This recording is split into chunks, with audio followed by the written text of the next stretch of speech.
Part 2 is taking care of you. Think of all the ways you have taken care of someone in your family in the last week. This could be the person who is ill and anyone else in your family, your spouse, your children, your parents.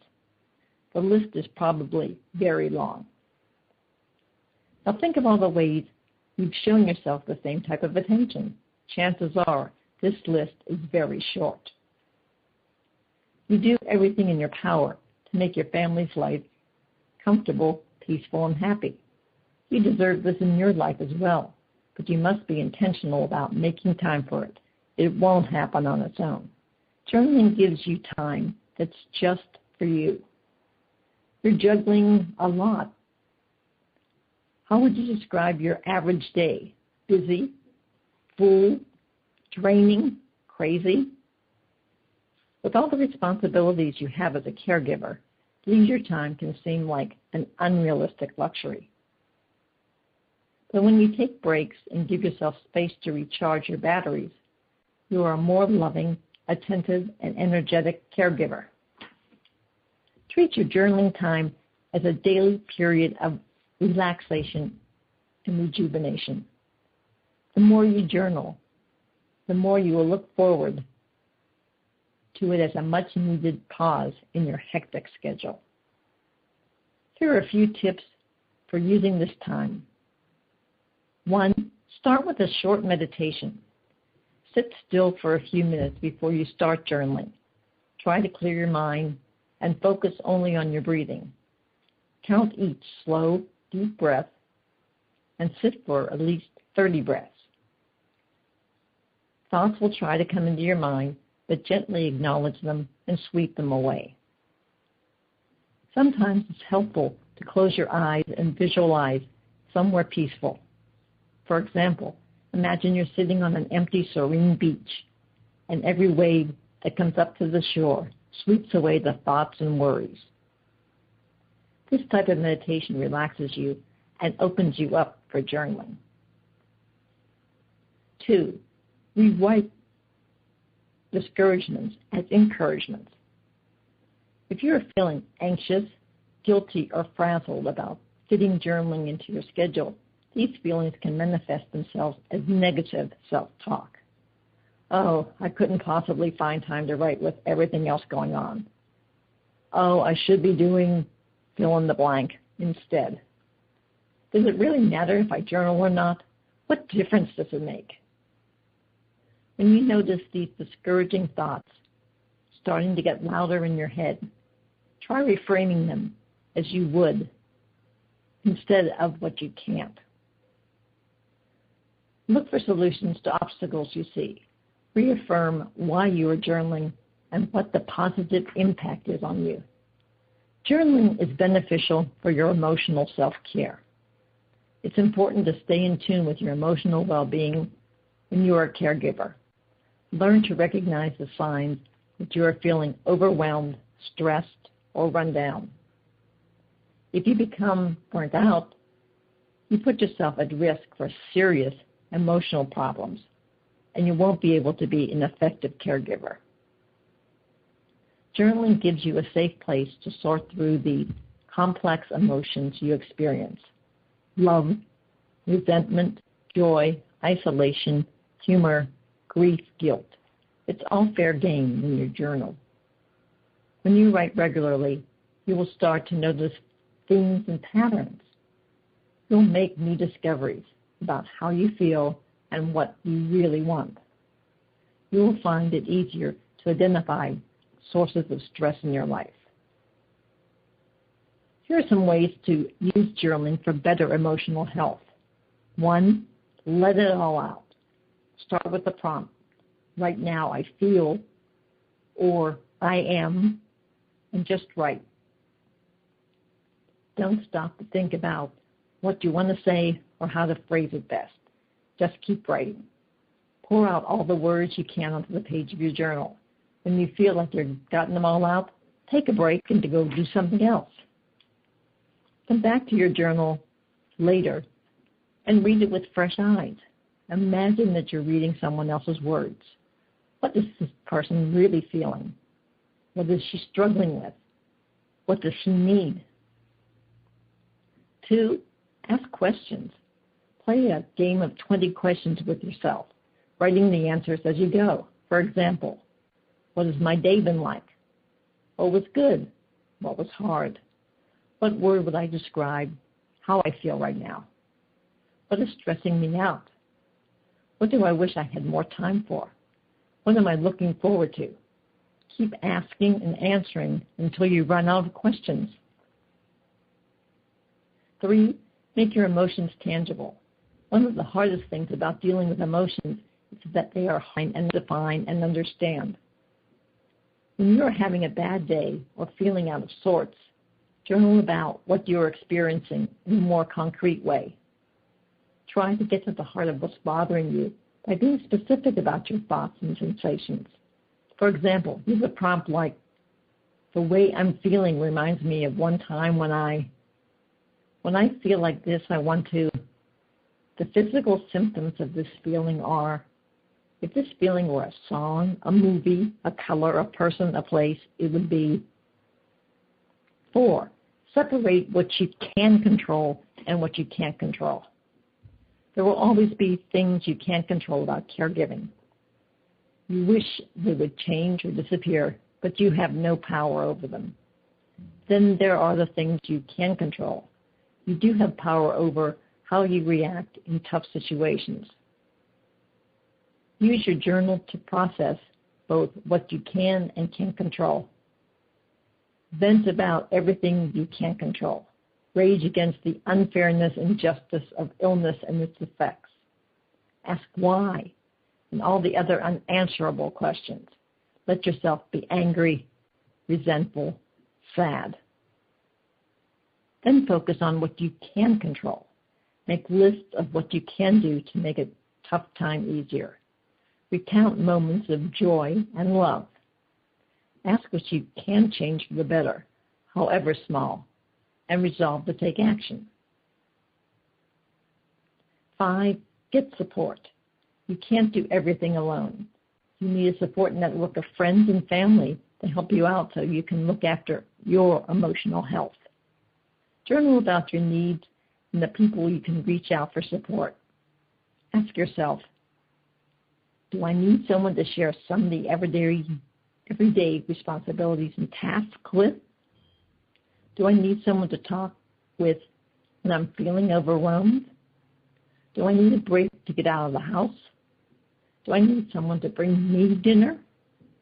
Be honest about how others can support you and make a plan to ask for their help. Journaling is beneficial for your physical self-care. Taking care of your physical health is a necessity that gets pushed back to the back burner far too often when you're caring for others. When you're busy, it's easy to make excuses and put off healthy actions until a later date. But when you journal about your health, you keep yourself accountable for the decisions you make. Journaling is a great way to keep tabs on your overall well-being. When you journal, you notice changes, problems, or concerns in your health. You identify habits you want to change. You build awareness of how you feel and what your body is telling you. Here are a few ways you can use your journal to keep yourself in good health. 1, do regular checkups. Your journal is the perfect place to check in with how your body is feeling. You know yourself best, so you should know before anyone else if something is off. Get in the practice of asking yourself questions about your health and giving honest answers. This is something you can do in just a few moments. Sit still, relax your breathing, and simply be present in your body. Check in with each part of your body, from the top of your head down to the bottom of your feet. What feels good and healthy? What feels tired and strained? What feels different? Then answer these questions in your journal. What's my energy level? How tired am I? Where am I feeling pain or tension? Is there anything that's feeling strange or different? Do I notice any changes in the way my body feels or looks? What can I do differently to address these problems? Do this checkup process frequently and be open to your discoveries. Look for ways to adopt changes in your habits or lifestyle to improve your physical health. And don't be afraid to bring any concerns to your doctor. 2, keep a food journal. You are what you eat. But even if you have every intention of eating healthy, it doesn't always happen. You have a busy schedule and you're focused on caring for someone else, so you may neglect your own health issues. Writing in a food journal is a simple way to keep track of what you eat and how it affects your body. Studies show that keeping a food journal helps you be more mindful about your eating. You become more aware of your habits and you're more motivated to make healthier choices. Start jotting down everything you eat and drink through the day. Make notes on how you feel when you eat something. Ravenous, bored, stressed. What about after you eat? What foods make you feel full and nourished? What makes you feel sluggish or uncomfortable? Use these journal entries to identify patterns in your eating habits. 3, make plans to get moving. Get in the habit of using your journal as a motivator to stay active, which benefits your physical and your mental health.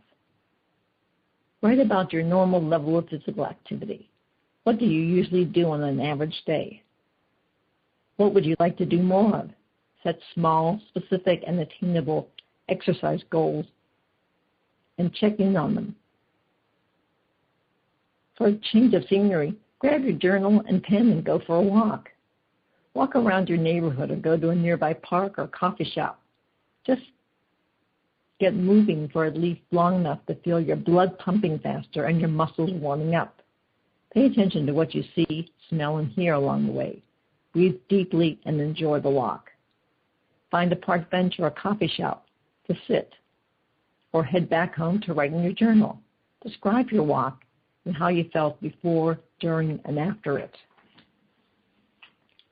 Number 4, get a good night's sleep. When you sleep well, you relieve stress, fight illness, improve your memory, and stabilize your metabolism.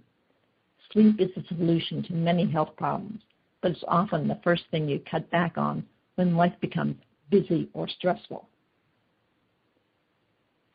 Do you ever have a hard time falling asleep? Do you lie awake because you have worries running through your head after you turn off the light? Do you sleep fitfully, waking easily, or suffering from bad dreams?